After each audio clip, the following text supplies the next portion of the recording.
Accusations are easy to make. Allegations are easy to wage. And this indictment has plenty of both. But here's the thing.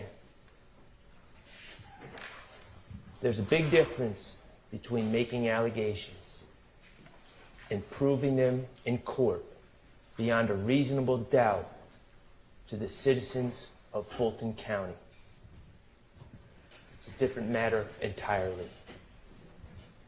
The state has spent the past year with a hammer in their hand, banging on a square peg that they call evidence. Banging, banging, banging, trying so hard to fit that square peg into the round hole that they call their narrative, their theory. And the reality is that square peg does not fit in that round hole.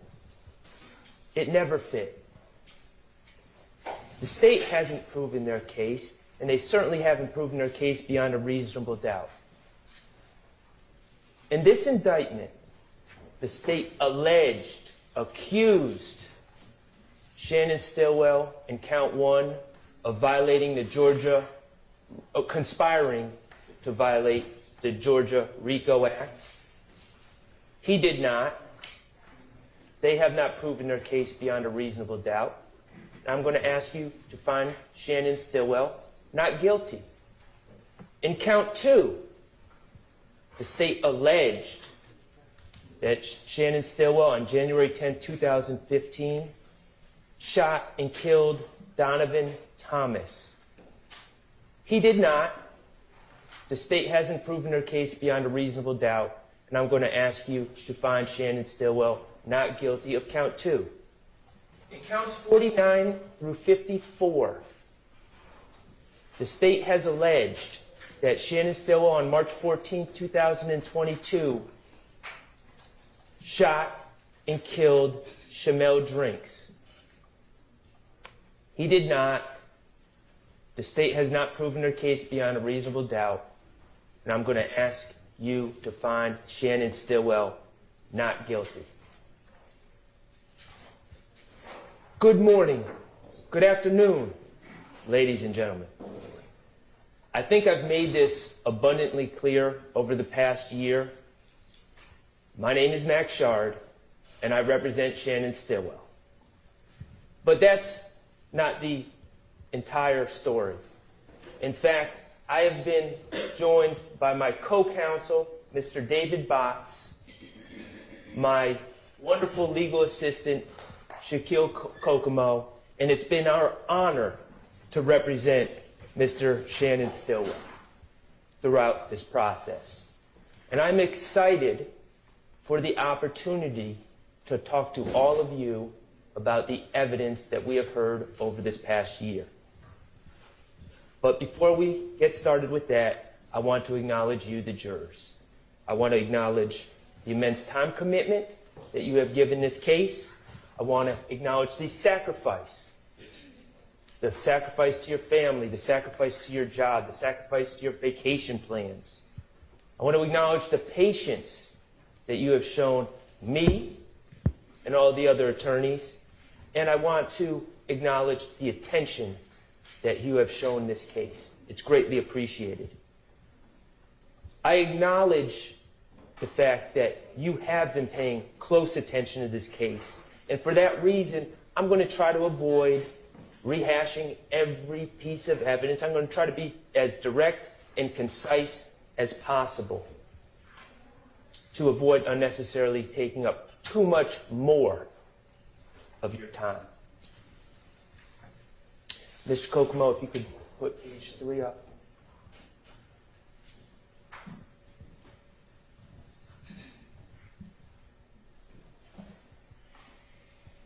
So, ladies and gentlemen, let's just get into it, okay? Count 1, as the state discussed in their opening, Mr. Stillwell is charged with conspiracy to violate the Racketeer, Influence, and Corrupt Organization Act. And essentially they're saying he conspired to acquire, maintain directly or indirectly an interest in and control of United States currency and other personal property through a pattern of racketeering activity, and while associated with an enterprise did unlawfully conspire to conduct and participate in, directly or indirectly, such enterprise through a pattern of racketeering activity. It's a lot of words, that's a mouthful.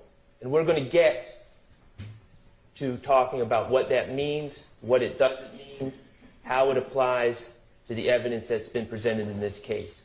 But before we even get there, I want to talk to you about a big part of the state's case in count 1, but also the other counts that they allege against my client.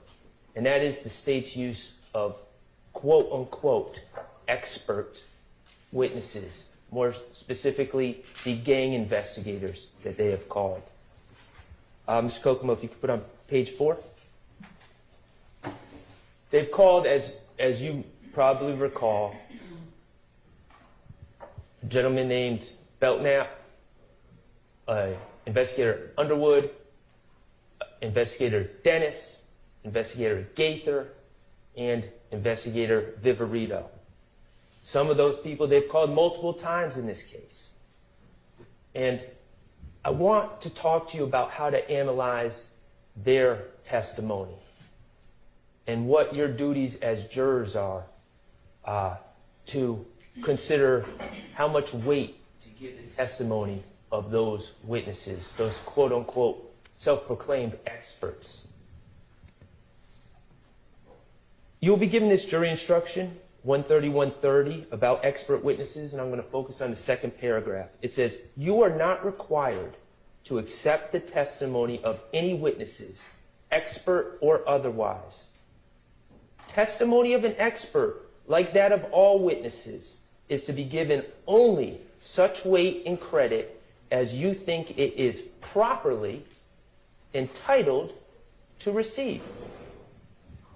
So, and Mr. Atkins talked about this in his opening a little bit. Expert witnesses are just like any other witness, and you're going to be instructed on how to evaluate the credibility of any witness.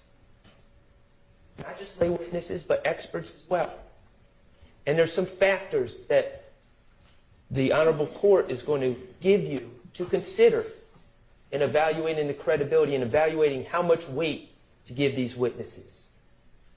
Some of the factors are their manner of testifying, how they come across at the stand, how they act, their means and opportunity of knowing facts for which they testify, their interest or lack of interest in the outcome of the case. Are they biased? And their personal credibility as you observe it. Those are all factors you can consider when evaluating Investigator Gaither, Investigator Dennis, Investigator Viverito. So let's talk about the testimony and what we observed from the stand from these experts. I'd like to talk to you about the training. What did we learn about their training, all these experts? Well, we heard GGIA, Georgia Gang Investigators Association. We heard that a lot, about how there's 20 members.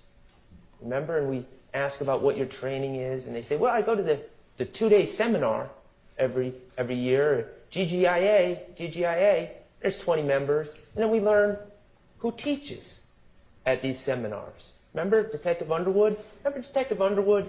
And Detective Underwood was a nice lady, but she was sent up here on a fool's errand. They wanted her to testify about the intersection of gangs and music. And she clearly wasn't qualified. She knew almost nothing about music. But she said, yeah, I'm qualified because I think I did a 2-hour block a couple years ago on that. Okay. I think Viverito taught that class. Okay. So now Viverito is the teacher. So I asked her, I said, oh, very interesting. You took a 2-hour class a couple years ago in this subject, and that makes you an expert. Okay. Did you guys hear from any experts in black history, black art, any literature professors, anyone that has studied hip-hop, anyone from the hip-hop community, anyone from the community at large, when you guys all meet, the 20 of you, to talk about gang stuff at this seminar? Nope. It was just Investigator Viverito. Okay, what about scholarly reports? Nope, just Investigator Viverito.